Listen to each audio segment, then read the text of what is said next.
భూమి మరియు నీటి సంరక్షణ అధ్యాయం 6 దీంట్లో చూద్దాం. కొన్ని బిట్స్ ఉంటాయి, ఏంటి బిట్స్ వస్తాయి ఏంటనే చూసుకుని వెళ్ళిపోతే సరిపోతాయి.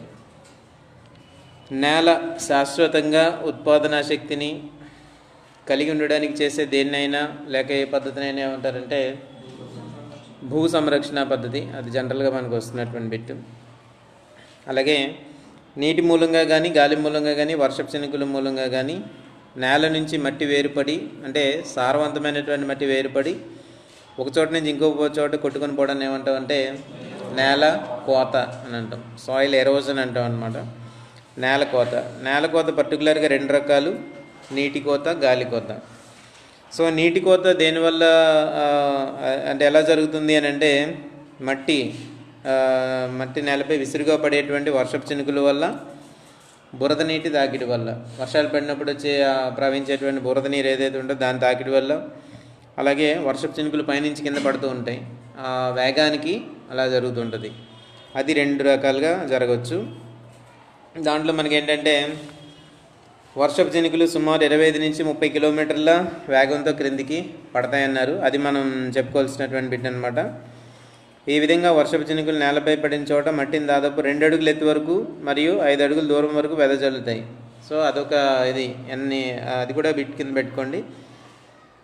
సో వర్షపు చినుకులు నేలపైన పడిన చోట ఏంటంటే మట్టిని దాదాపు 2 అడుగుల ఎత్తు వరకు పైకి లేపుతాయి. అలాగే దూరం ఎంతంటే 5 అడుగుల దూరం వరకు వాటిని పైకి లేపుతాయి. సో ఈ విధంగా అనమాట. అవి కూడా బిట్సే, ఇంతవరకు ఇవ్వలేదు కాబట్టి అక్కడ ఏం మనకి అది మనం గుర్తించట్లేదు, కానీ అది కూడా ఇంపార్టెంట్ బిట్సే.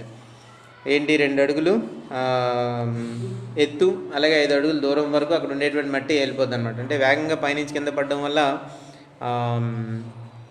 ఈ వర్షపు చినుకులు ఎక్కడి నుంచో పైనుంచి కింద పడడం వల్ల నేల మీద పడేటప్పటికీ అది చాలా వేగాన్ని సంతరించుకుంటాయి. 25 నుంచి 30 కిలోమీటర్ల వేగంతో అవి క్రిందికి పడతాయి. ఇది మనకి చాలాసార్లు ఇస్తున్నారు. అలాగే తర్వాత అలా కిందకి చూస్తే బురద నీరు ఎక్కువై కొలిది దీనిలో కూడా కొట్టుకుపోయే మట్టి నీటి ఘనపరిమాణం కూడా ఎక్కువై పెద్ద పెద్ద వాగులు ఏర్పడుతూ ఉంటాయి. దీనినే జాలుకోత లేదా వాలుకోత అని అంటారు. సో ఎడతెగకుండా వర్షం చినుకు తాకిడికి బురద నీటి ప్రవాహానికి గురైన నేల అంతకంతకు లోతైన వాగులు ఏర్పడితే ఆ తర్వాత ఏ పంట కూడా దాంట్లో పండించడానికి వీలు లేకుండా పోతుంది. ఎందుకంటే దాని సారవంతమైనటువంటి పొరంతా కూడా బయటికి వెళ్ళిపోవడం వల్ల ఏ పంట కూడా పండించడానికి అవకాశం అనేది తర్వాత అక్కడ ఉండదు. అది నీటి కోత వల్ల పరిణామాలు లేదా నష్టాలు కొన్ని మనకి వరుసగా ఇచ్చారు. ఏంటంటే సారవంతమైనటువంటి మట్టి కొట్టుకుపోవడం, సారవంతమైనటువంటి పంట భూముల మీద ఇసుక చేరిపోవడం, జలాశయాలు సరస్సులు అలాంటివన్నీ కూడా మేటలు వేసేయడం, నేల అడుగు ఉండేటువంటి నీటి మట్టం కంప్లీట్గా తగ్గిపోవడం. ఎందుకంటే సర్ఫేస్ రన్ ఆఫ్ ఎక్కువైపోవడం ద్వారా వాటర్ టేబుల్ ఏదైతే ఉంటుందో ఆ టేబుల్ తగ్గిపోవడం అలాంటివన్నీ జరుగుతూ ఉంటాయి. సో 4 రకాలు అనమాట. ఇదేమైనా ఒక బిట్లాగా ఇవ్వచ్చు. నీటి కోత వల్ల పరిణామాలు లేదా నీటి కోత వల్ల నష్టాలు అని చెప్పేసి ABC అలా ఇవ్వచ్చు అనమాట. కాబట్టి వీటిని కూడా మనకి ఈ క్వశ్చన్స్ లాగా ఏదైతే ఉంటే వాటిని కూడా మనం బిట్స్ లాగా చదువుకోవాలి. సో సారవంతమైన మట్టి కొట్టుకుపోవడం, అలాగే సారవంతమైన పంట భూముల మీద ఇసుక చేరిపోవడం, జలాశయాలు సరస్సులు మేట వేయడం, అలాగే నేల అడుగున ఉండేటువంటి నీటి మట్టం తగ్గిపోవడం. ఇవి దీంట్లో ఉండేటువంటి 4 ప్రధానమైన పాయింట్స్. కాబట్టి ఈ పెద్ద క్వశ్చన్స్ ఏవైతే ఉంటాయో వాటిలో ఉండేటువంటి మెయిన్ పాయింట్స్ అన్నీ కూడా మనకి బిట్స్ లాగా అడగడానికి అవకాశం అయితే ఉంటుందన్నమాట. ఇది పరిస్థితి. ఈ నేల అడుగు నుండే నీటి మట్టం ఎలా తగ్గుతుంది అనేది అక్కడ మనకి ఇచ్చారు చూడండి. వర్షపు నీరు వేగంగా నేలపై పడి కొట్టుకుపోవడం ఎక్కువైతే నేలలోకి ఇంకిపోవడానికి మిగిలిపోయే నీటి ఘనపరిమాణం తగ్గుతుంది. ఊరికే వేగంగా వెళ్ళిపోతుంటాయి నీరు నేల మీద నుంచి. సో నేల మీద నుంచి వెళ్ళిపోయేటప్పుడు ఏంటంటే ఇంకడానికి అవకాశం లేకుండా అంత వేగంగా ప్రవహిస్తూ ఉంటాయి అన్నమాట. సో అందువల్ల అప్పుడు నీరు లోపలికి ఇంకడానికి అవకాశం ఉండదు. అందువల్ల నీరు ఎప్పుడైతే ఇంకలేదో లోపల ఉండేటువంటి వాటర్ టేబుల్ అడుగు వెళ్ళిపోవడానికి అవకాశం ఉంది. ఇది అంటే బావుల్లో నీరు తగ్గిపోతే నీటిపారుదలకు కావాల్సిన నీరు లేక పంట దిగుబడి తగ్గిపోతాయి. అలా సో వాటర్ టేబుల్ ఎప్పుడైతే లేదో ఆటోమేటిక్గా నీరు అందుబాటులో ఉండదు. నీరు కావాల్సిన నీరు అందుబాటులో లేకపోతే ఆ ఏరియాలో పండించేటువంటి పంట మనం పండించలేం. నూతుల్లోనూ వాటిలోనూ కదా నీరు పెడుతూ ఉంటారు. ఇది ఒక రకమైనటువంటి నష్టాలు, నీటి కోత వల్ల జరిగేటువంటి నష్టాలు బిట్స్ రూపంలో అలా రావచ్చు. తర్వాత నీటి కోతను నిరోధించుట ఎలాగా అనేది మనకు కొంత చూస్తే కనుక నేలపై పొర్లే నీటి వల్ల కలిగే నేల కోతను ఈ క్రింది పద్ధతులు అవలంబించి అదుపులో పెట్టచ్చు అని ఇచ్చారు. ఇక్కడ చూస్తే ఒకటి ఏంటంటే భూసారాన్ని అభివృద్ధి చేసుకోవడం ద్వారా, రెండోది ఏంటంటే నేలను అంటి బాగా విస్తరించే పైర్లు ఉపయోగించడం ద్వారా, 3 వాలుకు అడ్డంగా సాగు చేయడం, 4 ఏంటంటే పీలిక సాగు. అలాగే మొత్తం 6 పాయింట్లు మనకు అక్కడ ఉన్నాయి. దాంట్లో మనకి కొన్ని రకాలుగా కొన్ని ఇంపార్టెంట్ బిట్స్ అనేవి అందులో రావడానికి అవకాశం అయితే ఉంది. దాంట్లో మనం చూస్తే భూసారాన్ని అభివృద్ధి చేసుకోవడం ద్వారా అనేది ఎలాగో ఒకసారి మనం చూస్తే, మంచి వేరు కట్టి బాగా విస్తరించి నేలను కప్పే మొక్కలు వర్షపు చినుకులు తాకిడికి పైన మట్టి చిందరవందరగా పోయే ప్రమాదాన్ని కొంతవరకు తగ్గిస్తూ ఉంటాయి. సో బాగా వేర్లు అనమాట, ఎప్పుడైతే బాగా వేర్లు కట్టి లోపలికి వెళ్ళిపోయేటువంటి మొక్కలు ఏవైతే ఉంటాయో అవి చాలా వరకు ఈ నేల కోతని బాగా తగ్గిస్తూ ఉంటాయి. ఎందుకంటే వేర్లు ఆ మట్టిని పట్టి ఉంచుతాయి కాబట్టి. అలాగే నేలను అంటి బాగుగా విస్తరించి పెరిగే పైర్లను ఉపయోగించడం ద్వారా కొన్ని పైర్లు అవన్నీ ఇచ్చారు. గడ్డి మొక్కలు, జనుము, వేరుశనగ వంటి నేలని అంటుకొని పెరిగే మొక్కలు, అది కూడా ఒక బిట్ అనమాట. నేలని బాగా నేల మీద అంటుకొని పెరిగే మొక్కలు ఏంటంటే గడ్డి మొక్కలు, జనుము, అలాగే వేరుశనగ. నేల మీద ఉంటాయి అవి బాగా పై వరకు వెళ్ళిపోయి పండే పంటలు కాకుండా నేలకి చాలా దాని క్లోజ్గా పెరిగేటువంటి పంటలు ఏవైతే ఉంటాయో అవి చాలా వరకు రక్షణ కలుగజేస్తూ ఉంటాయి. తర్వాత ఈ మొక్కల ఆకులు నేల పైభాగాన్ని బాగా విస్తరించి నేలను కప్పి ఉంచుతూ ఉంటాయి. సో దగ్గర క్లోజ్గా ఉంటాయి కాబట్టి, నేలకు దగ్గరగా ఉంటాయి కాబట్టి అవి బాగా నేలను కప్పి ఉంచుతాయి. కాబట్టి పైనుండే వర్షపు చినుకులు నేలపై పడకుండా వాటి వేగాన్ని చాలా వరకు తగ్గిస్తాయి. నేలని తాకి ఉదురు తగ్గించి మెల్లగా నేలలోకి ఇంకిపోయేటట్లుగా చేస్తాయి. చాలా వరకు వర్షపు చినుకుల తాలూకు వేగాన్ని అవి తగ్గిస్తాయి అన్నమాట. మొక్కలు ఎంత దట్టంగా పెరిగితే నేలకంత రక్షణ ఎక్కువగా ఉంటుంది. సో దీంట్లో ఏమవుతుంది, అప్పుడు 3 రకాలైనటువంటి ఇచ్చారు మనకి. గడ్డి మొక్కలన్నీ కూడా, అలాగే జనుము, వేరుశనగ, ఇవన్నీ కూడా ఏంటంటే నేలను అంటి పెట్టుకుని పెరిగేటువంటి మొక్కలు. వాటికి ఉదాహరణగా వీటిని మనం చెప్పుకోవచ్చు. వీటికి వేర్లు ఎక్కువగా ఉంటాయి. సాధారణంగా చెప్పుకోవాలంటే వేరు వ్యవస్థ బాగా ఎక్కువగా ఉంటుంది. అది దాంతోపాటు ఏంటంటే నేలపైన గుబురుగా పెరగడం వల్ల వర్షపు నీటి వేగం అంతా కూడా తగ్గిపోతుంది అక్కడ. తర్వాత వాలుకు అడ్డంగా సాగు చేయడం, ఇది చాలా ఇంపార్టెంట్ అయినటువంటి పరిస్థితి. ఎప్పుడు చెప్తుంటారు వాలు ఎప్పుడైతే ఉంటుందో దానికి అడ్డంగా సాగు చేయాలని చెప్తుంటారు అనమాట. మన కాంటూర్స్లో కూడా మనం అదే చెప్తూ ఉంటారు. ఏంటంటే వాలు ఎక్కడైతే ఉందో వాళ్ళకి అడ్డంగా సాగు చేయండి అని చెప్తూ ఉంటారు. సో నేలను తయారు చేసుకోవడం, విత్తనమైన సాగు పనులు ఏటవాళ్ళకి అడ్డంగా దున్ని చేసుకోవాలి. ఇది ఒక ఇంపార్టెంట్ ప్రిన్సిపల్. ఇది ప్రత్యేకంగా మనం చెప్పడానికి లేదు, అంటే దాని గురించి ఇది చేసుకోవడానికి లేదు. వాలుకి అడ్డంగా సాగు చేయడం అదొక ఇదన్నమాట థియరీ. సో ఈ విధంగా చేయడం వల్ల ఏముంటుంది, అడ్డంగా ఉన్న నాగలిచాలపై నుంచి ప్రవహించే నీటికి ఎక్కడికక్కడ అంతరాయం కలుగుతూ ఉంటుంది. సో ఇలాగ కంటిన్యూగా ఇలా సాగు చేస్తున్నాం. బోధులు వాలు ఇలాగుంటే బోధులు కూడా ఇలా వేసామనుకోండి, వర్షం పడిందంటే మొత్తం బోధుల్లో నుంచి అంతా నీరు కిందకి వెళ్ళి, అలా కాకుండా వాలు ఇలా ఉంటే బోధులు అడ్డంగా వేసామనుకోండి, అప్పుడేమవుతుంటుంది ఒక బోధి కాబట్టి ఒక బోధి, దాని తర్వాత బోధులు అలాగ నీటి ప్రవాహాన్ని ఆపుతూ ఉంటాయి అన్నమాట. అలాగ ఆపుతూ ఉండడం ద్వారా పంటలు మనం పండించవచ్చు. ఒకసారిగా పైనుంచి నీరు ఒకేసారి కిందకి వెళ్ళిపోతే మరి అక్కడ పంట పండించడానికి అవకాశం అనేది ఉండదు. సో దీన్ని ఏమంటారంటే వాలుకి అడ్డంగా సాగు చేయడం అని అంటాం. నేలలో మరింత నీరుండి మొక్కల పెరుగుదలకు కావాల్సినటువంటి నీరు లభ్యమై పంట దిగుబడులు ఎక్కువ అవుతూ ఉంటాయి. సో వాలు ఏదైతే ఉందో వాలుకి మనం ఏ విధంగా చేయాలి, దీన్ని వాలుకి అడ్డంగా సాగు చేయాలి. దానివల్ల కూడా కొంతవరకు మనం ఈ నేల కోత ఏదైతే ఉంటుందో దాన్ని మనం తగ్గించవచ్చు. తర్వాత పీలిక సాగు, దీంట్లో నుంచి బిట్స్ మనకి ఎక్కువగా వస్తుండే అన్నమాట. పీలిక సాగు అని అన్నారు. నేల కోత నాపాలని పంటలు సమవాటంలో ఉన్న ప్రదేశాన్ని కలుపుతూ కొంతమేర దాని పక్కగా నేల కోత నిరోధించే పంట, ఇంకొక పంట కొంతమేర, ఈ విధంగా ఒక పైరు విడిచి ఇంకో పైరును వాలుకడ్డంగా పీలికలుగా పెంచడాన్ని పీలిక సాగు అంటారు. డెఫినేషన్ కూడా ఇంపార్టెంట్ అనమాట. ఒకటి ఏంటంటే నేల కోతను నిరోధించే పంట, అలాగే మరొక పైరు దానికి కాంబినేషన్లో, ఈ విధంగా పెంచుకోవడాన్ని ఏమంటున్నాం అంటే మనం పీలిక సాగు అని అంటున్నాం. పీలికలుగా పెంచుతాం కాబట్టి దీన్ని ఏమంటారంటే పీలిక సాగు అని అంటారు. ఈ పద్ధతిలో వేరుశనగ, సోయా చిక్కుడు నేలకోత నిరోధక పంటలు, అంటే నేలకోతని అడ్డుకునే పంటలు ఏంటంటే వేరుశనగ మరియు సోయా చిక్కుడు, ఇదంటాం నేలకోత నిరోధక పంటలుగా. అలాగే జొన్న, సజ్జ, రాగులు ఏవైతే ఉంటాయో అవి నేలకోతను ఆపలేని పంటలుగా, లేకపోతే దానికి అనుకూలించే పంటలు అంటాం అన్నట్టు. బిట్సి వస్తున్నాయి దీన్ని సాధారణంగా. నేలకోతను ఆపలేని పంటలు లేదా నేలకోతను అనుకూలించే పంటలు, జొన్న, సజ్జ, రాగులు ఇవన్నీ కూడా అనుకూలించే పంటలు అనమాట. అలాగే వేరుశనగ, సోయా చిక్కుడు చూస్తే నేలకోతను నిరోధించేటువంటి పంటలు, వాటికి ఉండేటువంటి వేరు వ్యవస్థ వల్ల, వాటికి సంబంధించినటువంటి స్ట్రక్చర్ వల్ల నేల కోతను నిరోధిస్తే, అలాగే జొన్న సజ్జ రాగులు ఏవైతున్నాయో ఇవన్నీ ఏం చేస్తుంటాయంటే వాటిని అనుకూలించే పంటలు అనమాట. కాబట్టి పీలిక సాగులో ఏం చేస్తుంటామంటే ఒక పైరు విడిచి ఇంకో పైరుని వాలుకు అడ్డంగా పీలికలుగా పెంచే విధానాన్ని ఏమంటారు? సో డైరెక్ట్గా మనకు అదొక బిట్ అనమాట. అలా చేస్తే దాన్ని ఏమంటారంటే పీలిక సాగు అని అంటారు.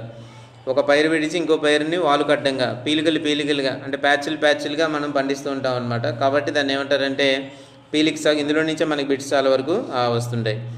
నేలకోత నిరోధించకుండా అనుమతించే పంటల నుంచి కొట్టుకొని వచ్చిన సారవంతమైన మట్టి నేలకోత నిరోధించే పంటకున్న పీలిక పట్టి ఆపేటట్లుగా చేస్తుంది. ఒకటేమో ఒక స్ట్రిప్లో అదేస్తారు, ఒక స్ట్రిప్లో ఇదేస్తారు.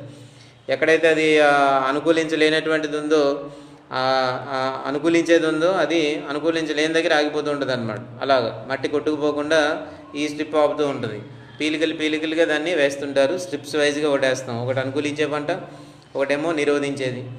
సో నిరోధించేది కొంతవరకు నిరోధిస్తుంది, అక్కడ ఏమైనా ఉంటే మళ్ళీ అనుకూలిస్తూ ఉంటుంది, మళ్ళీ దాన్ని నిరోధిస్తూ ఉంటుంది. ఇలాగ ఈ విధంగా నేలకోతని నిరోధించడం అనేది జరుగుతూ ఉంటుంది.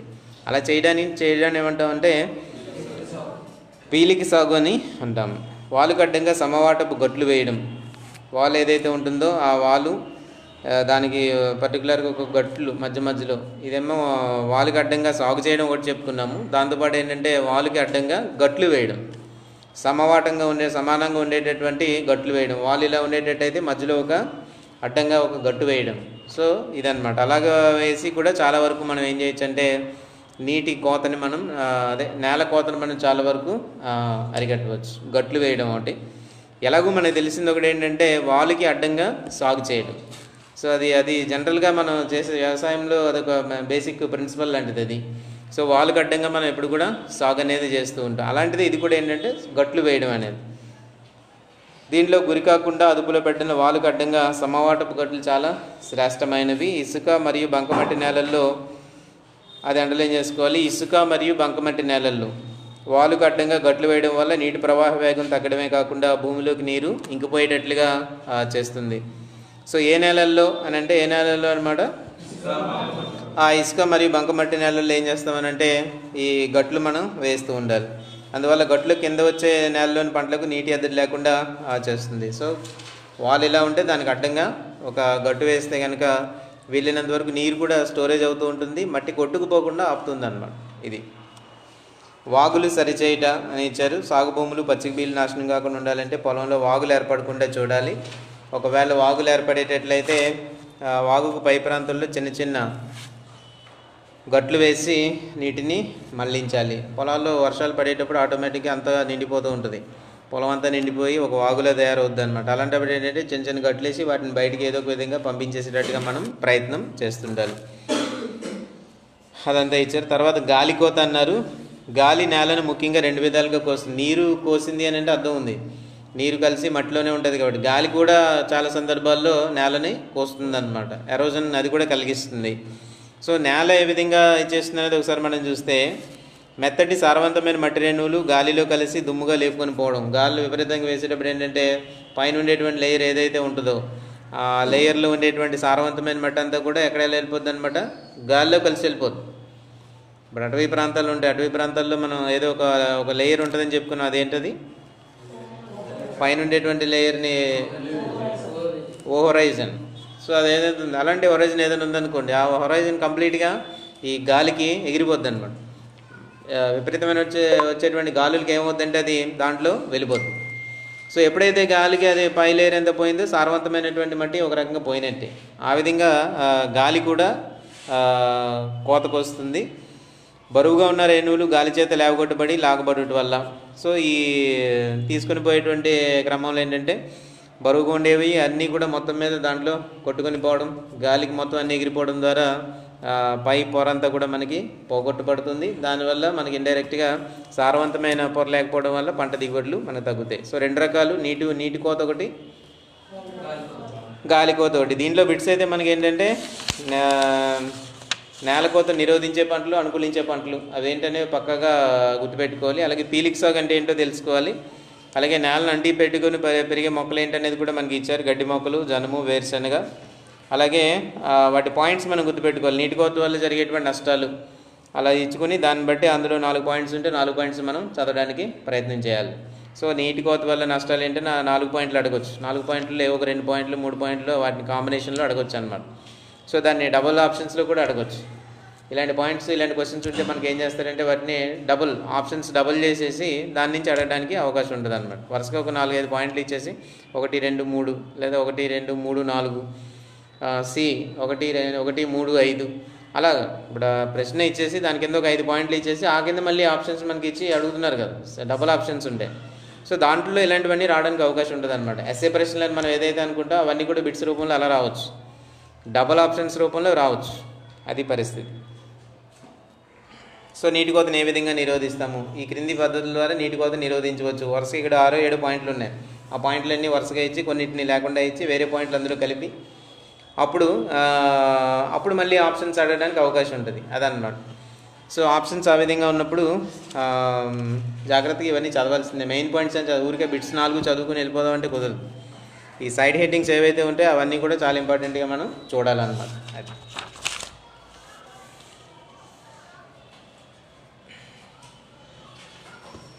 అదే ఇక్కడ మనకి ఇచ్చారు ఏంటంటే మెత్తని సారవంతమైన మట్టి కొట్టుకుపోవడం అవంతా ఉంది. అలాగే బరువుగా ఉండేటువంటి దుమ్ము ధూళి రూపంలో కొట్టుకొని బరువుగా ఉండేటువంటి మెటీరియల్ నూలు కూడా కొంతవరకు దాంతోపాటు ప్రయాణం చేస్తాయి పై లేయర్తో పాటుగా, దానివల్ల నష్టం జరుగుతుంది. ఇది తర్వాత అధ్యాయం 7 పంట నీటి యాజమాన్యం. పంట నీటి యాజమాన్యం ఏదైనా పంట పండించడానికి ముందుగా పంట యొక్క కాలము మరియు ఆ పంట పండించడానికి ఎంత నీరు అవసరమో తెలుసుకుంటే నీటి యాజమాన్యం. పంట పండించడానికి ఎంత నీరు అవసరమో తెలుసుకోవడాన్నే డాష్ అంటారు, అంటే నీటి యాజమాన్యం అని అంటాం అనమాట. పంటకి ఎంత నీరు అవసరమో తెలుసుకోవడానికి మనం ఏమంటామంటే నీటి యాజమాన్యం అని అంటాం.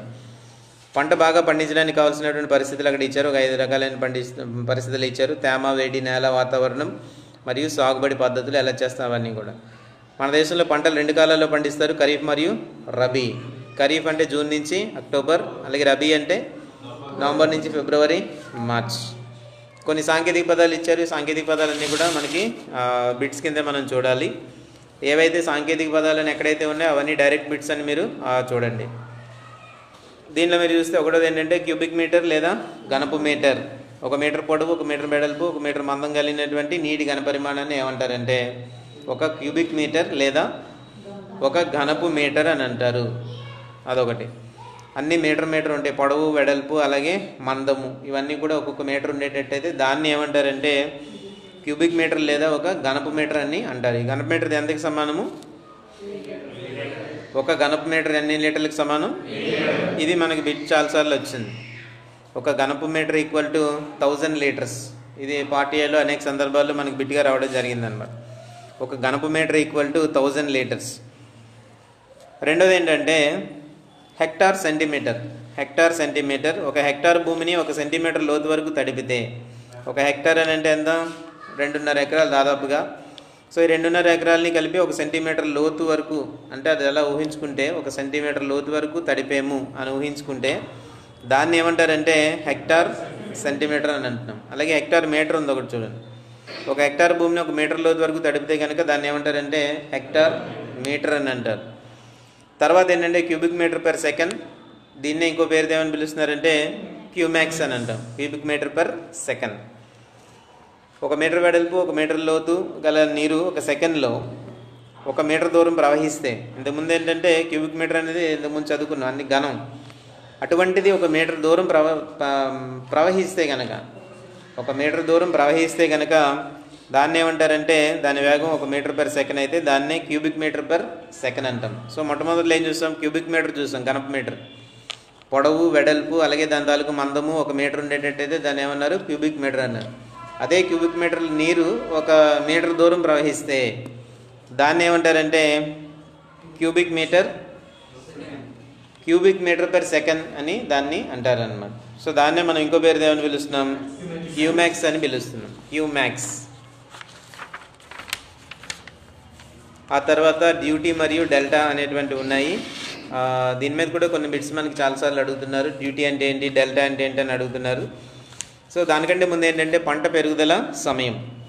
పంట పెరుగుదల సమయం అనేది ఒకసారి మనం చూస్తే ప్రతి పంటకు కొంత నీరు అవసరం. పంట విత్తనాలు పొలంలో వేసినప్పటి నుంచి పంట కోతకు వచ్చే వరకు విత్తనాలు వేసాం. విత్తనాలు వేసిన తర్వాత పంట చేతికి వచ్చినంత వరకు గల సమయాన్ని ఏమంటామంటే పంట పెరుగుదల సమయం, క్రాప్ పీరియడ్ లేదా క్రాప్ గ్రోత్ పీరియడ్ అంటాం. సో విత్తనాలు వేసిన తర్వాత పంట చేతికి వచ్చినంత వరకు ఎంత టైం పట్టింది, దాన్నే పంట కాలం అంటాం. ఈ పంట ఎంత కాలం అని అడుగుతాం. సో ఇది 3 నెలలు, 3 నెలల పంట, లేదా 4 నెలల పంట ఇలా అంటుంటాం అన్నమాట. సో దాన్ని బట్టి ఫలానా పంట ఇన్ని నెలలు, 3 నెలలు, 4 నెలలు, 5 నెలలు, ఇదైతే దీర్ఘకాలిక రకం అని అంటాం. అది పంటకాలం అన్నమాట. సో విత్తనాలు వేసిన దగ్గర నుంచి అది మన చేతికి వచ్చినంత వరకు లెక్కేస్తారు. దాన్నే పంటకాలం అని అంటాం అనమాట. దాన్ని ఇంకొక మాట ఏమన్నారంటే పంట పెరుగుదల సమయం అని అన్నారు. అది 3 నెలలు అవ్వచ్చు, 4 నెలలు అవ్వచ్చు, 6 నెలలు అవ్వచ్చు కొన్ని పంటలు. ఇంకా లాంగ్ డ్యూరేషన్ క్రాప్స్ కూడా కొన్ని ఉంటుంటాయి, 1 ఇయర్ క్రాప్స్ ఉంటాయి. సో ఇలాంటివన్నీ ఉంటాయి అన్నమాట. దాన్ని ఏమంటామంటే పంట పెరుగుదల సమయం. తర్వాత ఆధార సమయం, దీన్ని బేస్ పీరియడ్ అని మనం అంటాం అనమాట. బేస్ పీరియడ్ అంటే ఏంటంటే పంట విత్తనాలు పొలంలో చల్లినప్పుడు పెట్టిన మొదటి పొదను, ఫస్ట్ టైం ఏదైతే మనం ఇరిగేషన్ ఇచ్చామో ఆ ఇరిగేషన్, పంట కోసే ముందు పెట్టేటువంటి చివరి పొదను, ఈ రెండింటికి మధ్య ఉండేటువంటి కాలాన్ని ఏమంటామంటే బేస్ పీరియడ్ అంటాం. ఇంతకుముందు ఏంటి క్రాప్ పీరియడ్ అంటే ఏంటి అర్థం, విత్తనాలు వేసి పంట చేతికి వచ్చేటప్పటికి ఉండేటువంటి సమయాన్ని ఏమంటామంటే క్రాప్ పీరియడ్ అంటాం, పంట పెరుగుదల సమయం అంటాం. అలా కాకుండా విత్తనాలు వేసిన తర్వాత మొట్టమొదటి ఇరిగేషన్ ఎప్పుడైతే ఇస్తామో ఆ ఇరిగేషన్, ఇంకా పంట కోసేస్తాం అనగా దానికంటే ముందు మనం ఇచ్చేటువంటి ఇరిగేషన్ ఏదైతే, అది చివరి ఇరిగేషన్ ఏదైతే ఉంటుందో ఆ ఇరిగేషన్, ఈ రెండింటి మధ్య ఉండేటువంటి సమయాన్ని ఏమంటామంటే బేస్ పీరియడ్ అని అంటాం అన్నమాట. దీన్నే ఆధార సమయం అని అంటాం అన్నమాట.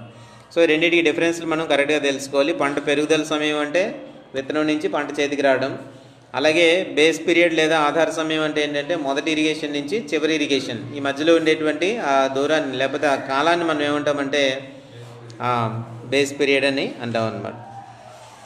తర్వాత డెల్టా అని ఒకటి ఉంది. ఒక పంట కాపుకు వచ్చేటకు, ఈ బిట్ చాలాసార్లు మనకు వచ్చింది, అగ్రిసెట్లో కూడా వచ్చినటువంటి బిట్ ఇది. ఒక పంట కాపుకు వచ్చేటకు మొత్తం ఎంత నీరు అవసరమో దాన్ని సెంటీమీటర్లో కానీ అంగుళాల్లో కానీ తెలిపితే దాన్ని ఏమంటారు, డెల్టా అంటారు. ఒక పంట కాపుకు వచ్చేటకు మొత్తం ఎంత నీరు అవసరమో దాన్ని సెంటీమీటర్లో కానీ లేదు అని అంటే అంగుళాల్లో కానీ తెలిపితే దాన్ని ఏమంటారంటే డెల్టా అని అంటారు అన్నమాట. సో అదే పరిస్థితిలో డెల్టా మరియు డ్యూటీ అని కూడా ఉంది మనకి. డ్యూటీ అంటే ఏంటో కూడా మనం తెలుసుకోవాల్సినటువంటి అవసరం ఉంది. సో దానికి కూడా ఒక డెఫినేషన్ ఉంది. డ్యూటీకి కూడా ఎక్కడైనా రాసుకోవాలి. డ్యూటీ తాలూకు డెఫినేషన్ ఒక దగ్గర ఎక్కడ దగ్గర రాసుకోండి.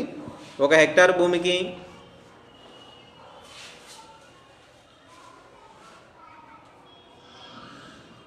1 హెక్టార్ భూమికి 1 క్యూమెక్ చొప్పున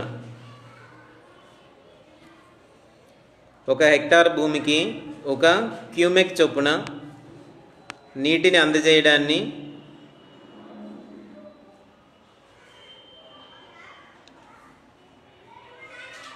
ఒక హెక్టార్ భూమికి 1 క్యూమెక్ చొప్పున నీటిని అందజేయడాన్ని డ్యూటీ అంటారు.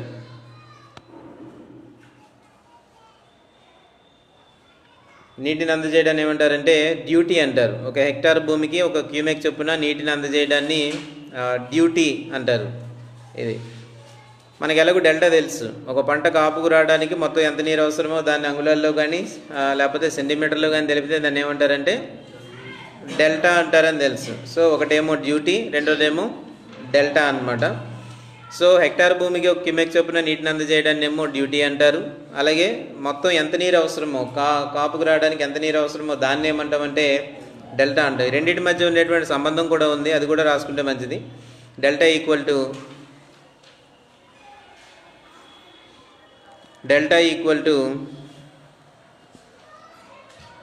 864 into B by D. Delta equal to 864 into B by D. B అంటే ఏంటి అవన్నీ కూడా రాయండి. B equal to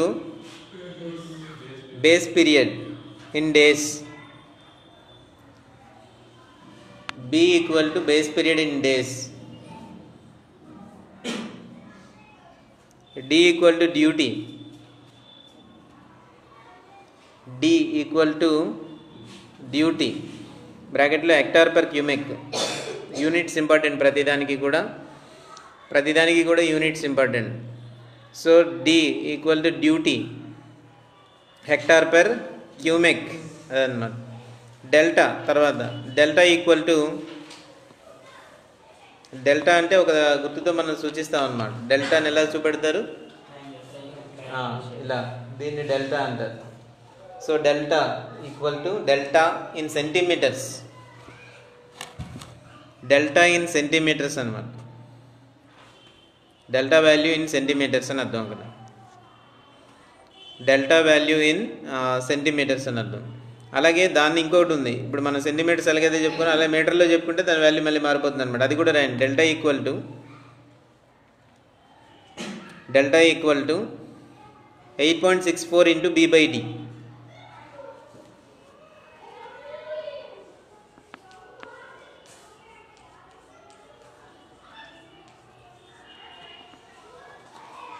పైన మనం ఏం రాసామనంటే 864 రాసాం. 864 అంటే ఆ వాల్యూస్ అన్ని కూడా సెంటీమీటర్స్లో మనం వేసుకోవాలి.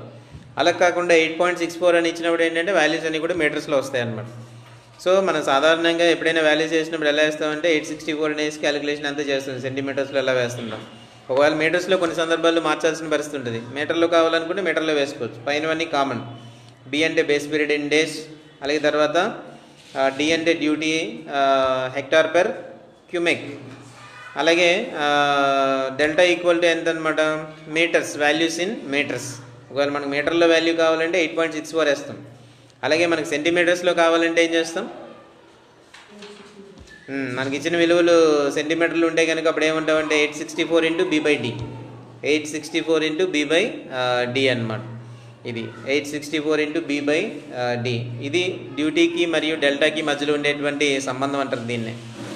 ఇది అనేక సందర్భాల్లో మనకి ఇస్తూ ఉంటారు. 5 మార్కుల ప్రశ్నకి మనకి పార్ట్ బిలో చాలా సందర్భాల్లో అడుగుతుంటారు అనమాట. అది మన బుక్లో అయితే లేదు. అంటే సంబంధం వేయకుండా ప్రాబ్లం మధ్యలోనే సంబంధం ఇచ్చాడు. సంబంధాన్ని డైరెక్ట్గా ఇది సంబంధం అని చెప్పేసి అక్కడ ఇవ్వకుండా ఏం చేశాడంటే ప్రాబ్లం మధ్యలో ఆ సుంకం ప్రాబ్లం ఏదైతే ఉంటుందో సుంకం ప్రాబ్లం మధ్యలో దీన్ని ఇరికించడం జరిగింది. అందువల్ల అది ఎక్కడ ఉందని మనం చేసుకున్నాం. సో డ్యూటీకి డెల్టాకి మధ్యలో ఉండేటువంటి సంబంధం ఏంటంటే delta equal to 864 into B/D అనమాట. దీన్ని బట్టి మన సంబంధాన్ని మనం చెప్పొచ్చు. సో సుంకము సమస్య చేసేటప్పుడు ఆటోమేటిక్గా మనకి ఇదంతా కూడా వస్తుంది.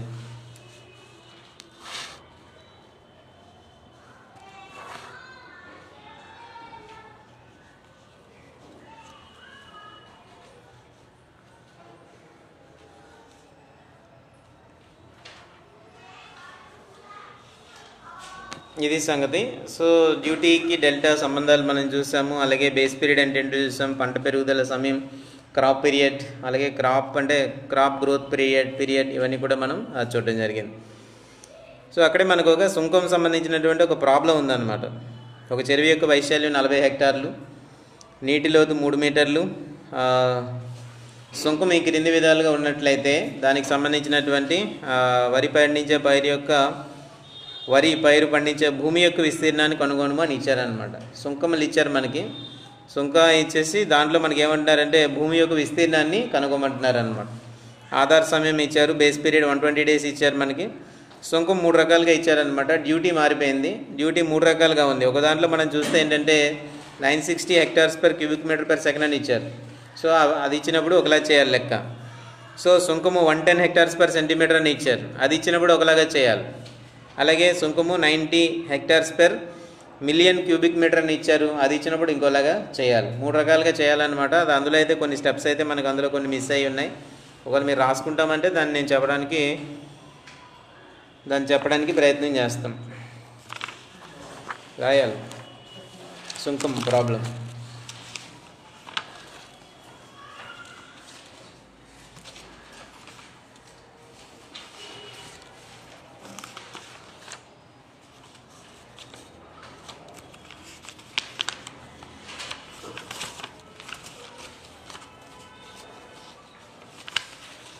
సో సుంకం ప్రాబ్లం ఒక దగ్గర రాయండి. అంటే అందులో ఏదైనా అడగచ్చు. ఏ స్టెప్ అయినా సరే మనకు అడగడానికి అవకాశం ఉంటుంది అనమాట. సుంకం సమస్యలో ఏ స్టెప్ అయినా ఒకటి అడిగి దాని నుంచి ఒక లెక్క ఇవ్వడానికి అవకాశం ఉంటుంది. కాబట్టి సుంకం లెక్కలన్నీ మనం జాగ్రత్తగా చేయాల్సిందే. మనకి తెలీదు రాదు అని అంటే కుదరదు అక్కడ. సో అందులో ఏదో ఒకటి అడగడానికి అవకాశం ఉందన్నమాట. సో దానికి చేద్దాం. మొట్టమొదటి ప్రాబ్లం ఏంటంటే ఒక చెరువు యొక్క వైశాల్యం 40 హెక్టార్లు. చెరువు వైశాల్యం ఇచ్చారు, పొలం వైశాల్యం ఏం లేదు. ఇక్కడ ఏమి ఇచ్చారనమాట, చెరువు యొక్క వైశాల్యం మనకి ఇవ్వడం జరిగింది. దాన్ని ఏంటంటే దాని సగటు నీటి లోతు 3 మీటర్లు. సుంకం ఇచ్చారు. సుంకాన్ని బట్టి మనం ఎంత భూమి విస్తీర్ణంలో ఉంది, ఎంత సాగులో ఉంది అనేది మనం ఐడెంటిఫై చేయాలి. అంటే రివర్స్లో అడిగారు అనమాట. మనకి ఏం అడిగారు, చెరువు ఇంత చెరువు ఉంది, దాంట్లో నీరు ఎంత ఉంది, కాబట్టి ఆ నీరుని ఉపయోగించి ఎంతవరకు ఎంత పంట పండించవచ్చు, వరి పంట. సో దాంట్లో మీరు రాసేటట్టయితే చెరువు యొక్క వైశాల్యం 40 హెక్టార్స్. వరుసగా ఒక దగ్గర అక్కడ నోట్ చేయండి. ఆ ఊరికి ఆ మెటీరియల్లోనే రాసేయకండి. పెద్ద పెద్ద ప్రాబ్లమ్స్ ఉంటాయి కదా, ఎక్కడో దగ్గర వేరే దగ్గర రాసుకోవాలి. ఒక దగ్గరే రాసేస్తే ఎక్కడ ఇరికిస్తారు మీరు, పెద్ద ప్రాబ్లం కదా. సో సుంకము చెరువు వైశాల్యం 40 హెక్టార్లు, సగటు నీటి లోతు 3 మీటర్లు. ముందు మనకి ఇచ్చిన వాల్యూస్ ఒక దగ్గర ఇచ్చేద్దాం.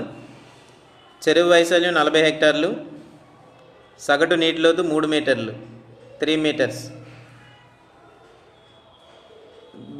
ఆధార సమయం బేస్ పీరియడ్ 120 రోజులు.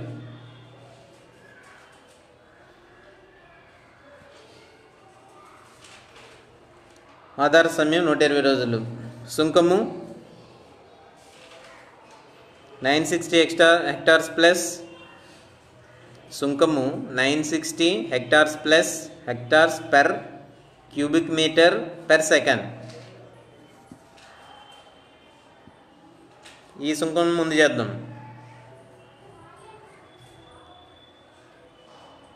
సో 3 సుంకాలు తాలూకు యూనిట్స్ డిఫరెంట్గా ఉన్నాయి కాబట్టి 3 రకాలుగా మనం ఈ లెక్కని క్యాలిక్యులేట్ చేయాల్సి ఉంటుంది అనమాట. సో 3 రకాలుగా మనం క్యాలిక్యులేట్ చేసేటప్పుడు మొట్టమొదటిది ఏంటంటే 960 hectares per cubic metre per second. దీనికి మనం క్యాలిక్యులేషన్ ముందుగా చేయాలి. ఇదే కొంచెం ఎక్కువ పెద్ద క్యాలిక్యులేషన్ ఉంటుంది కాబట్టి స్టెప్ వైజ్ చేస్తే అదేం చాలా సింపుల్గా ఉంటుంది.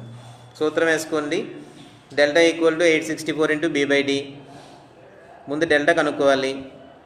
మనకి డ్యూటీ ఇచ్చారు, డ్యూటీని బట్టి మనకి బేస్ పీరియడ్ ఇచ్చారు కాబట్టి మనం ఏం కనుక్కోవాలన్నమాట, డెల్టా కనుక్కోవాలి. డెల్టా కనుక్కోవాలంటే సూత్రం ఏంటి, 864 ఇంటూ బి/డి.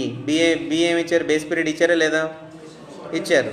డి ఇచ్చారు అంటే డ్యూటీ ఇచ్చారు కాబట్టి అనమాట. సుంకము అని అంటే అర్థం ఏంటంటే డ్యూటీ. దాని ఇంగ్లీష్లో డ్యూటీ అంటారు, తెలుగులో దాన్ని మనం సుంకము అని అంటాం అనమాట. అది కాబట్టి అక్కడ వేయండి. Delta equal to 864 into 120 by ఎంత, డ్యూటీ ఎంత 960. 864 ఇంటూ 120 బై 960. దాన్ని మీరు సింప్లిఫై చేస్తే ఎంత వస్తుందంటే 108 సెంటీమీటర్స్ వస్తుంది. 108 సెంటీమీటర్స్ వస్తుంది. దాన్ని చేస్తే 108 సెంటీమీటర్స్ వస్తుంది. 108 సెంటీమీటర్స్ని మీటర్లోకి మార్చుకుంటే ఎంత, 1.08 మీటర్స్. 1.08 మీటర్స్.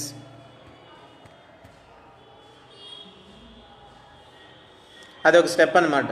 సో ఇక్కడ మనకి ఏమొచ్చింది అని అంటే, దీంట్లో మనం చూసినప్పుడు ఇక్కడ మనకి ఏమొచ్చింది అని అంటే, ఏమొచ్చింది ఇక్కడ డెల్టా వచ్చింది.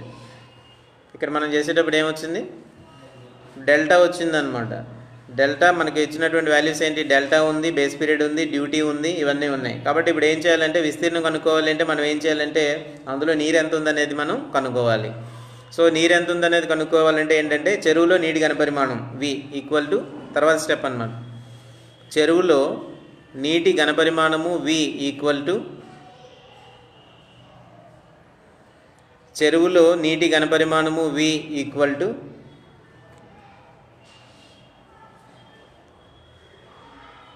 చెరువు వైశాల్యము ఇంటూ సగటు నీటి లోతు. అది సూత్రం. V ఈక్వల్ టు, V అంటే నీటి ఘనపరిమాణం, చెరువులో నీటి ఘనపరిమాణం ఈ V ఈక్వల్ టు చెరువు వైశాల్యము ఇంటూ సగటు నీటి లోతు. ఇది స్టెప్ తర్వాతది.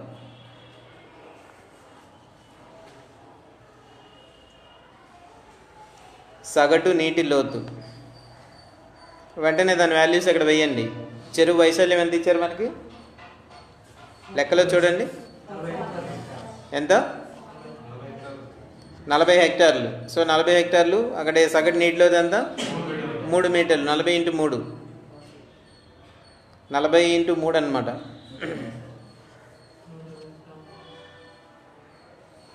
తర్వాత స్టెప్ ఏంటంటే కొంచెం కంప్లీట్గా డైరెక్ట్గా మీరు 40x3 డైరెక్ట్గా వేసేయకుండా తర్వాత స్టెప్లో ఏం చేద్దామని అంటే హెక్టార్ అనుక మధ్యలో 40 హెక్టార్లు అది 40 అంటే డైరెక్ట్గా 40 వేసేయడానికి లేదు 40 అంటే హెక్టార్ అంటే ఎన్ని చదరపు మీటర్లు 10,000 40x10,000 ఇంటూ 3 హెక్టార్ మీటర్ అవుతుంది అప్పుడు దాన్ని ఇదేమవుతుందంటే హెక్టార్ మీటర్ అంటాం అప్పుడు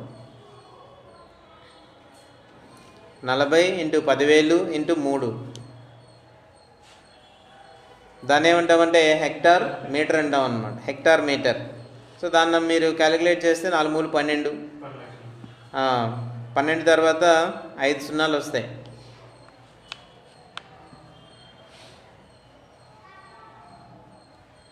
12 తర్వాత 5 సున్నాలు వస్తాయన్నమాట అంటే ఎంతది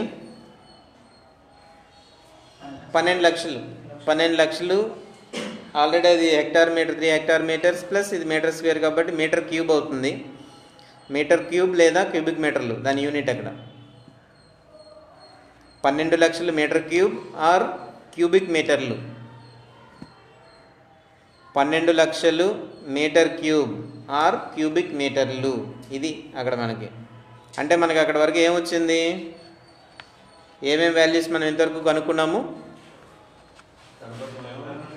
ఘనపరిమాణం కనుక్కున్నాం వి ఘనపరిమాణం కనుక్కున్నాము అలాగే ఫస్ట్ దాంట్లో ఏం కనుక్కున్నాం డెల్టా కనుక్కోవడం జరిగింది సో డెల్టా కనుక్కున్నాము అలాగే తర్వాత ఫైనల్గా మనం ఏంటంటే చెరువులో నీరు ఎంత ఉందని 12 లక్షల క్యూబిక్ మీటర్ల నీరు అందులో ఉంది అది మనం కనుక్కున్నాం క్యూబిక్ మీటర్ అంటే ఏంటో కూడా మనకు తెలుసు ఏంటి క్యూబిక్ మీటర్ అంటే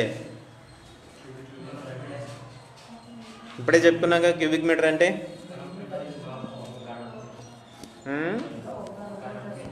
ఒక మీటరు పొడవు 1 మీటర్ వెడల్పు లేకపోతే 1 మీటరు లోతు అలా మొత్తం 3 వైపులు ఎట్టి చూసినా సరే మీటర్ ఉంటే కనుక దాన్ని ఏమంటారు ఆ క్యూబిక్ మీటర్ అంటారు అనమాట ఇక్కడ ఎంత ఉంది 12 లక్షల క్యూబిక్ మీటర్ల నీరు అందులో ఉంది చెప్పాలంటే 12 లక్షల క్యూబిక్ మీటర్ల నీరు ఉంది లేదా cubic metre or metre cube ఇందులో ఏదైనా సరే మనం పెట్టచ్చు తర్వాత స్టెప్ ఏంటంటే చెరువులో గల నీటితో తర్వాత స్టెప్ ఏంటంటే రాయండి అబ్బా మీకు అందులో క్లారిటీ ఉండదు అందులో చూసి ఇందులో చూసి నేను చెప్పింది క్లియర్గా రాసుకుని వెళ్ళి తర్వాత అప్పుడు చెక్ చేసుకోండి ఎక్కడ తప్పించాడండి ఇప్పుడే అన్ని జడ్జిమెంట్ అంతా కుదరదు చెప్పింది వరుసగా రాసేయండి చెరువులో గల నీటితో పండించగలిగిన అక్కడ స్టెప్స్ కరెక్ట్గా లేవు కాబట్టి నేను మీకు చెప్తున్నాను ఇది చెరువులో గల నీటితో పండించగల వరి పంట విస్తీర్ణము ఏ ఈక్వల్ టు అంటే సూత్రం అన్నమాట V by delta A equal to V by delta మనం ఆ రెండు కనుక్కున్నాం ఆల్రెడీ డెల్టా కనుక్కున్నాం ఆ తర్వాత వి వాల్యూస్ కూడా కనుక్కున్నాం ఘనపరిమాణం సో వి అంటే ఏంటి చెరువులో నీటి ఘనపరిమాణం డెల్టా అంటే డెల్టా మనకు వచ్చింది ఆల్రెడీ సో ఆ వాల్యూస్ అక్కడ వేయండి 12 లక్షలు బై 1.08 ఎందుకంటే పైన ఆల్రెడీ క్యూబిక్ మీటర్లో మనం వాల్యూ తీసుకున్నాం కాబట్టి 1.08 వేయండి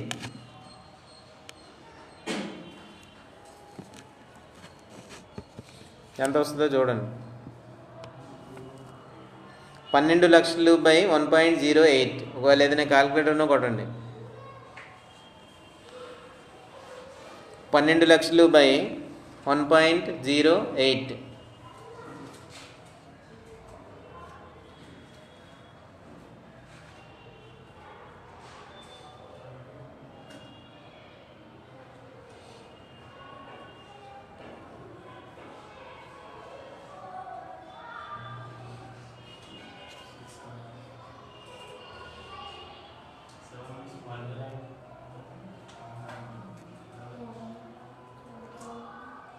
ఒకట్లు వచ్చాయి మొత్తం అన్నీ ఒకట్లు వస్తాయి సింపుల్గా మనం చెప్పుకునేది ఏంటంటే దాదాపు మీకు ఏంటంటే 7 ఒకట్లు వస్తాయి 0.11 కూడా వస్తుంది అన్నీ ఒకట్లే ఆన్సర్ అంతా కంప్లీట్గా ఏంటనమాట ఇది ఒకట్లే 7 ఒకట్లు 0.11 సో ఇదన్నమాట చెరువులో గల నీటితో పండించగల వరి పంట విస్తీర్ణము A equal to V by delta so మనకి ఇప్పుడు ఇదంతా ఇవ్వనవసరం లేదు మనకి అగ్రిసెట్కి సంబంధించినంత వరకు ఎలా మనం చదవాలంటే ఇప్పుడు ఇదంతా మనం ప్రాబ్లం చేయాల్సిన అవసరం లేదు దీంట్లో 3 ప్రాబ్లమ్స్ ఇంక్లూడ్ అయి ఉన్నాయి దీంట్లో 3 ఉన్నాయి ఒకటి ఏంటంటే డెల్టా కనుక్కోమనొచ్చు రెండోది ఏంటంటే నీటి ఘనపరిమాణం కనుక్కోమనొచ్చు. అలాగే మూడోది ఏంటంటే విస్తీర్ణం కనుక్కోమనొచ్చు అనమాట. డైరెక్ట్గా ఇచ్చేస్తారు అందులో. సో ఒక చెరువులో నీటి ఘనపరిమాణము 12 లక్షల క్యూబిక్ మీటర్లు, అలాగే దాని తాలూకు డెల్టా విలువ 1.08, దాని యొక్క వరి పంట పండించగల పంట విస్తీర్ణం ఎంత, సింపుల్ లెక్కలు అన్నమాట. అలాంటివి ఏదైనా సరే ఇవ్వడానికి అవకాశం ఉంది కాబట్టి అలాగే డెల్టా బేస్ పీరియడ్ ఇస్తారు, డ్యూటీ ఇస్తారు. డ్యూటీ ఇచ్చిన తర్వాత దాన్ని బట్టి మనం క్యాలిక్యులేట్ చేయాలి, అదొకటి. ఇలాగనమాట. ఇందులో ఎందుకు మనం ఇలా చేసామనంటే సుంకము మనకి ఇచ్చినటువంటి సుంకం ఎలా ఉందని అంటే ఇక్కడ 960 hectares per cubic metre per second. కాబట్టి మనం ఈ విధంగా మనం చేయడం జరిగింది. రెండవ సుంకం ఏంటంటే రెండో విలువ ఏంటంటే సుంకము duty equal to 110 hectares per centimetre. 110 hectares per centimetre, ఇది రెండోది మనం చేయాలి. 110 హెక్టార్స్ పర్ సెంటీమీటర్.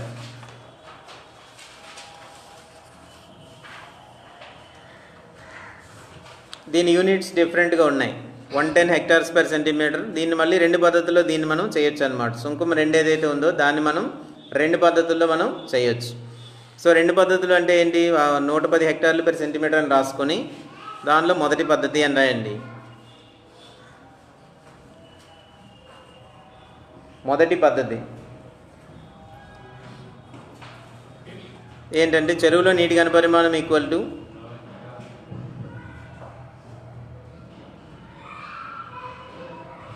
చెరువులో నీటి ఘనపరిమాణం ఈక్వల్ టు 40 హెక్టార్లు ఇంటూ 3 మీటర్లు.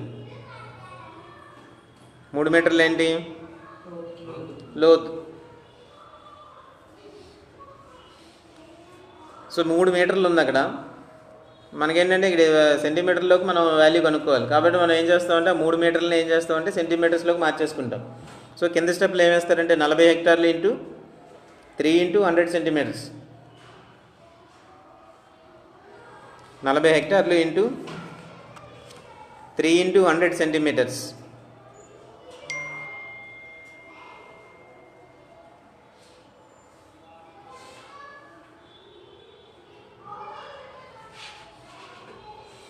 సేమ్ మళ్ళీ ఇక్కడ అదే మన సూత్రాన్ని అప్లై చేస్తాం. ఏంటది, A equal to V by delta. A equal to A కదా కావాలి, చెరువులో గల నీటితో పండించగల పంట విస్తీర్ణము area equal to V by delta మనకు కావాలి. సో ఇక్కడ వచ్చేసరికి మనకి వి ఏమొస్తుంది, ఇక్కడ నీటి ఘనపరిమాణం వచ్చేసరికి దాన్ని సింప్లిఫై చేయకుండా అలా వేసేయండి డైరెక్ట్గా. 40 into 3 into 100 by 40 into 3 into 100 by delta ఎంత ఇచ్చారు అక్కడ, అదే డ్యూటీ ఎంత ఉంది అక్కడ 110. 40 ఇంటూ 3 ఇంటూ 100 బై 110. దేనికి దానికి సింప్లిఫై చేసుకోవచ్చు.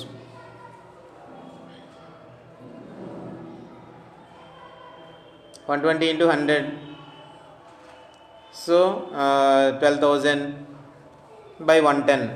సున్నాలు కొట్టేసి దాన్ని బట్టి ఈజీగా చేయొచ్చు. 12,000 బై 110. 12,000 బై 110.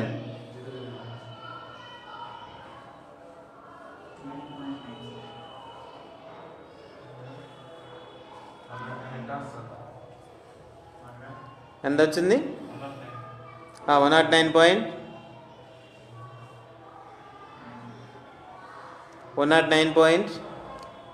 పాయింట్స్ ఉంటాయి కదా.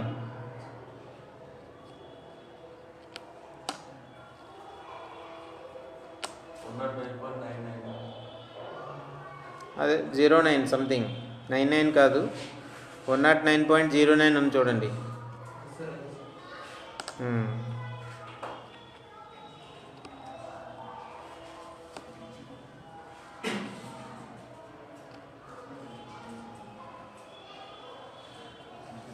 దీని ఇంకోలాగా కూడా చేయొచ్చు అనమాట. పద్ధతి 2.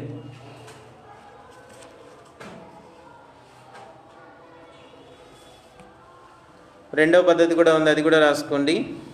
చెరువులో నీటి ఘనపరిమాణం అంటే V equal to 40 hectares into 3 metres. అది మళ్ళీ మామూలుగానే వేసుకోవాలి.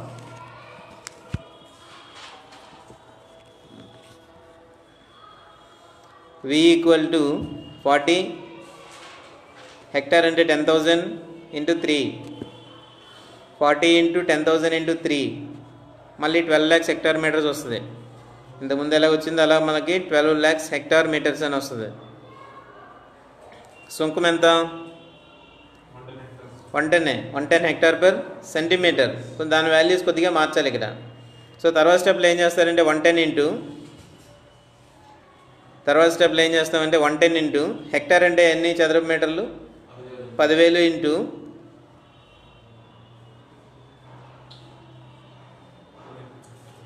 1/100.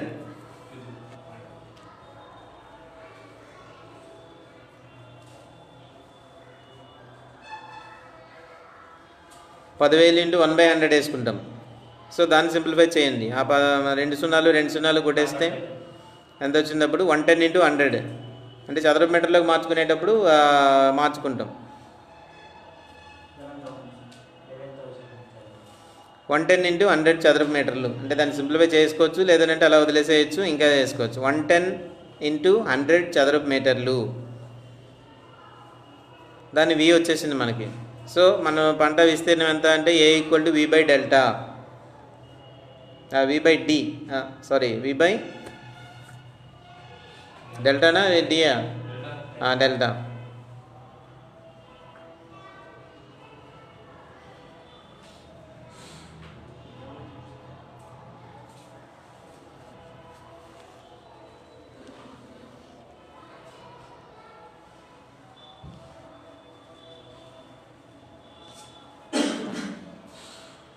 సో దాన్ని సింప్లిఫై చేయండి. 1200/11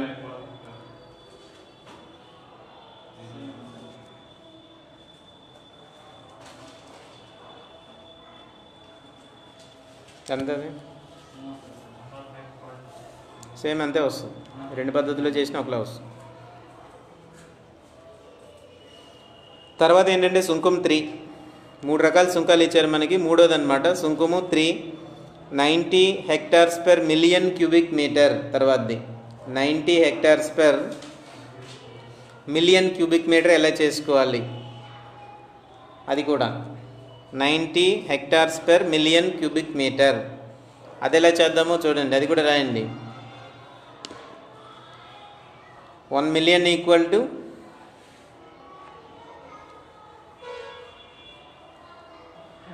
million cubic meters అన్నారు కదా. మిలియన్ అంటే 10 lakhs. 10 lakhs వేయండి. 1 million = 10 lakhs meters.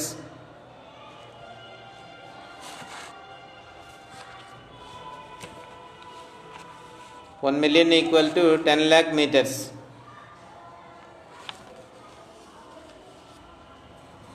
తర్వాత వి సేమ్ 40 hectares into 3 meters. చెరువులో నీటి ఘనపరిమాణం ఎంత? వి = 40 into 3. దాన్ని మనం మళ్ళీ సింప్లిఫై చేస్తే వస్తుంది 12 lakhs. 40 into 10,000 into 3 same 40 into 10,000 into 3. ఓవరాల్గా మన ఎంత వస్తుంది? 12 lakhs మీటర్ క్యూబ్ వస్తుంది. సేమ్ మళ్ళీ మనం ఏం చేస్తామంటే సింపుల్గా 12 lakhs by 10 lakhs. 12 lakhs by 10 lakhs.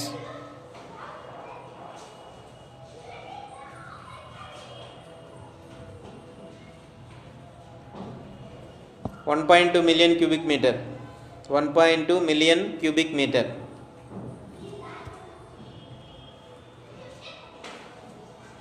1.2 million cubic meter. So తర్వాత కింద ఏం రాస్తారంటే 1 million cubic meter నీటికి ఆల్రెడీ మనకి ఇచ్చారు వాల్యూ అక్కడ. 1 million cubic meter నీటికి 90 hectares అయితే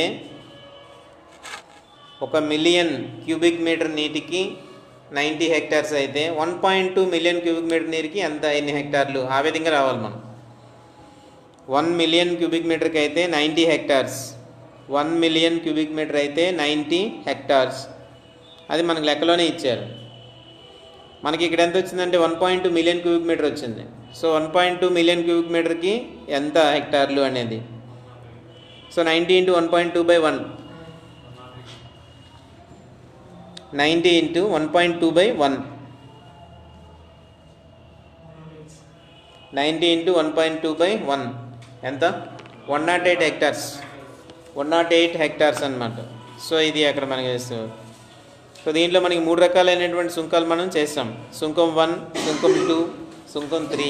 అవి ఇచ్చేటప్పుడు ఏ విధంగా చేయాలి అనేది అంతా కూడా అక్కడ మనం చేయడం జరిగిందన్నమాట.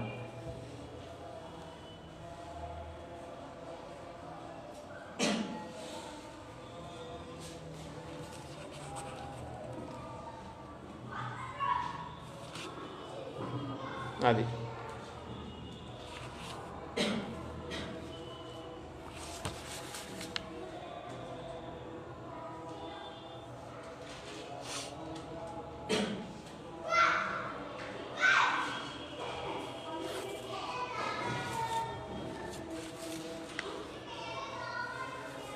సో అదేవిధంగా మనకు కొన్ని ప్రాబ్లమ్స్ అక్కడ ఉన్నాయి. ఎలా ఉన్నాయంటే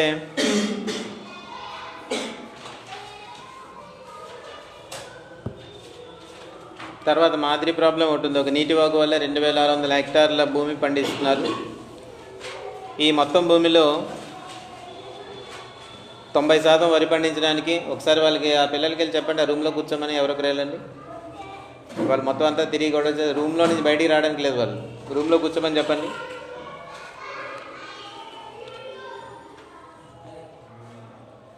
ఒక నీటి వాగు వల్ల 2600 హెక్టార్ల భూమిని పండిస్తున్నారు. ఈ మొత్తం భూమిలో 20% వరి పండించడానికి, 40% చెరుకు పండించడానికి ఉపయోగిస్తున్నారు. ఈ పంటల సుంకం వరుసగా అక్కడ కూడా ఇచ్చారు. 750 hectare per cubic metre per second. రెండోది ఏంటంటే 1800 hectare per cubic metre per second ఉన్నచో వాగు ముఖద్వారం వద్ద నీటి ప్రవాహాన్ని కనుగొనుము.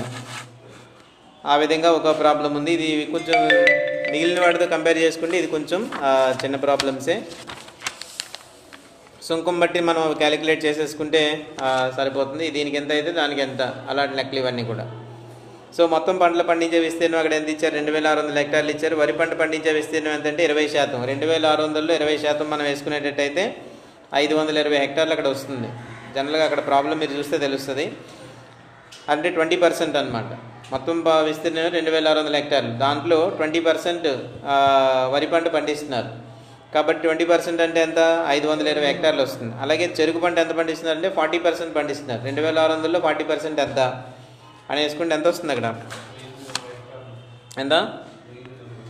1040 హెక్టార్లు వస్తుంది అనమాట. సో 1040 హెక్టార్లు ఏమో చెరుకు పండిస్తున్నారు, 520 హెక్టార్లు ఏమో వరి పంట పండిస్తున్నారు. ఓవరాల్గా అది ఇక్కడ మనకి ఏంటంటే ఇచ్చినటువంటి సుంకాన్ని బట్టి, సుంకం 2 రకాలుగా ఇచ్చారు కదా, 750 hectare per cubic metre per second దాన్ని బట్టి, అలాగే సుంకం 1800 hectare per cubic metre per second బట్టి 2 రకాలుగా మనం వాటిని క్యాలిక్యులేషన్ చేయాలన్నమాట.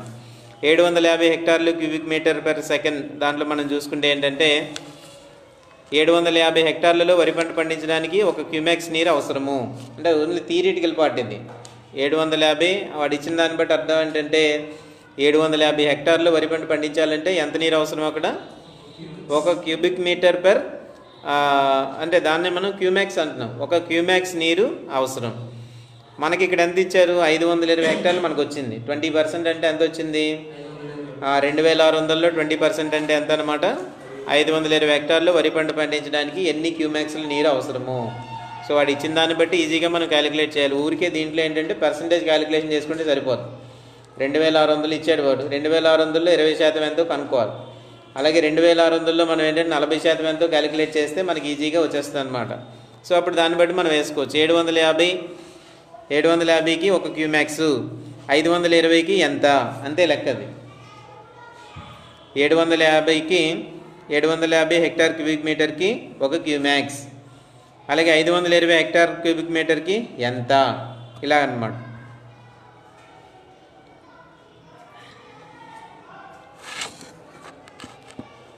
సో దాన్ని మనం ఏ విధంగా వేసుకుంటామంటే 520 × 1/750 అలా వేసుకోవాలి. 520 × 1/750 అక్కడ జనరల్గా రాసుకుని ఎలా రాసుకుంటామంటే 750కి 1 క్యూమెక్స్, 750కి 1 క్యూమెక్స్ అయితే 520కి ఎంత అదనమాట. అడ్డగుణకారం చేసుకోవాలి మనం.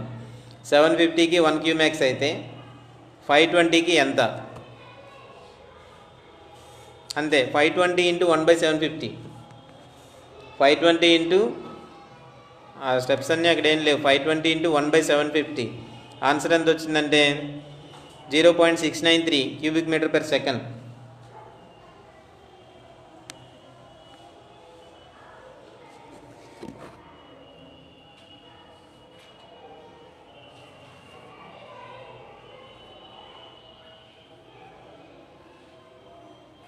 0.693 క్యూబిక్ మీటర్ పర్ సెకండ్. ఇది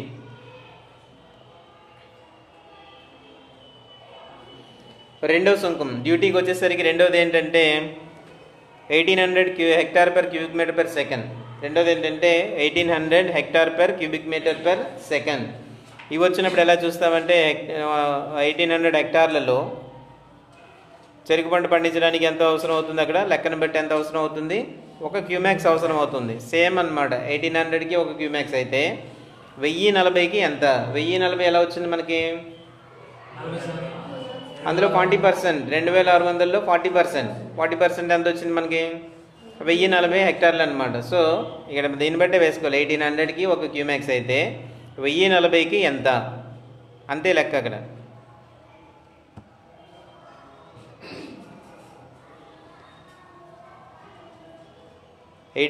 కి ఒక క్యూమాక్స్ అయితే 1040కి ఎంత. సో 1040 ఇంటూ 1/1800 తర్వాత స్టెప్ అనమాట. 1040 ఇంటూ 1/1800 ఎంత వస్తుందో చూడండి. 1040 ఇంటూ 1/1800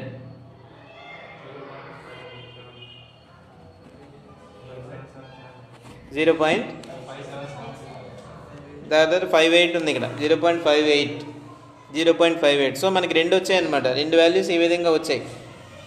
ఎంత నీరు అవసరం అవుతుంది అనేది మనకి ఇక్కడ రావడం జరిగింది. సో ఎంత నీరు అవసరం అవుతుంది అనేది మనకి టోటల్గా రావడం జరిగింది. 0.58 క్యూబిక్ మీటర్ పర్ సెకండ్, అలాగే 0.693 క్యూబిక్ మీటర్ పర్ సెకండ్. రెండు. వరి పంటకైతే ఎంత వచ్చింది నీరు అక్కడ మనకి, 0.693. అలాగే చెరుకు పంటకి ఎంత వచ్చింది చెప్పండి, చెప్తే తెలుస్తుంది. మీరు ఫాలో అవుతున్నారో లేదో నాకు ఎలా తెలుస్తుంది. వరి పంటకి ఎంత వచ్చిందండి అక్కడ, 0.693 క్యూబిక్ మీటర్ పర్ సెకండ్. తర్వాత అదే మనకి రెండో సుంకంలో ఎంత వచ్చింది, 0.58. ఈ రెండింటిని మనం కలుపుకుంటాం అనమాట. ఈ రెండింటిని మనం కలిపిన తర్వాత మొత్తం పంటకాలం అంటే బేస్ పీరియడ్లో మొత్తం వచ్చినటువంటి రెండు పంటలకి అవసరమయ్యే నీరు ఎంత అనేది మనం టోటల్గా క్యాలిక్యులేట్ చేసి రెండింటిని కలిపేస్తాం. ఎంత, 0.693 ప్లస్ 0.58 ఎంత వచ్చింది చూడండి, 1.273 క్యూబిక్ మీటర్ పర్ సెకండ్.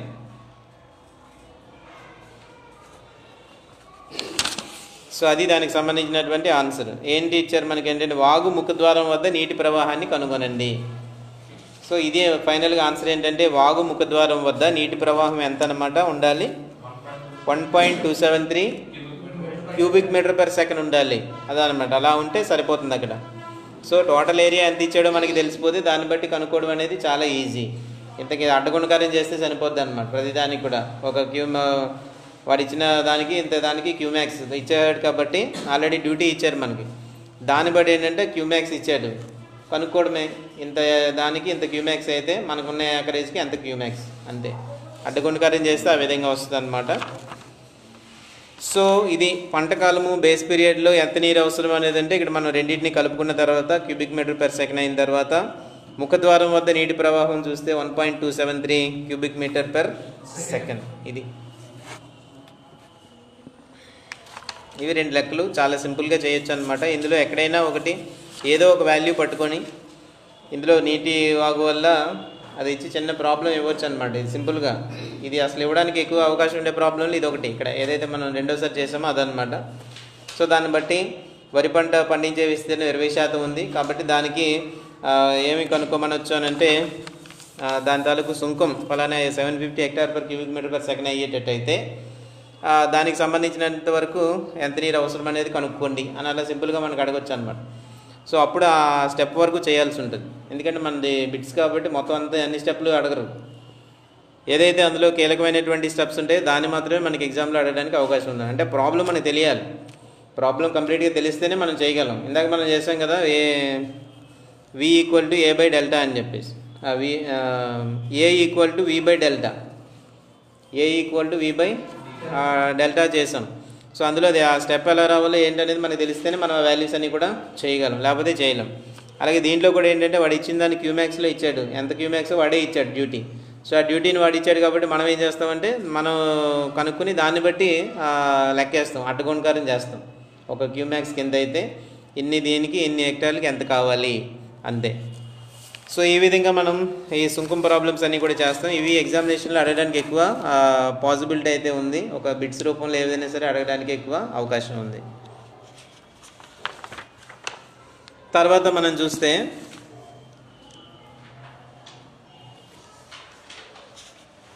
అధ్యాయం 8 ఉంది. ఇప్పుడే చెప్పేసుకుంటే మంచిదా? అంటే ఇప్పుడే అంటే కొంచెం బ్రేక్ తీసుకొని చెప్దాం. అంటే ఈరోజే మొత్తానికి అయిపోతుంది. ఒక హాఫ్ అన్ అవర్ లేకపోతే ఒక 15 మినిట్స్ బ్రేక్ తర్వాత మళ్ళీ మనం చెప్పుకుందాం. ఈలోపు ఏమైనా టైం కుదిరితే ఆ ప్రాబ్లమ్స్ ఒకసారి చూడండి. ఇప్పుడు సుంకం ప్రాబ్లం అలాగే తర్వాత చెప్పినటువంటి ప్రాబ్లం రెండు ఒకసారి ఈలోపు చెక్ చేయండి. ఒక 15 మినిట్స్ బ్రేక్ తీసుకోండి. ఇది చెప్పేసి అప్పుడు అప్పుడు మీకు ఎగ్జామ్ పెడతాను. అర్థమైందా? తర్వాత నీటిపారుదల పద్ధతులు ఉన్నాయి కదా, నీటిపారుదల పద్ధతులు అన్నీ అయిపోయిన తర్వాత అప్పుడు ఎగ్జామ్ ఉంటుంది. అది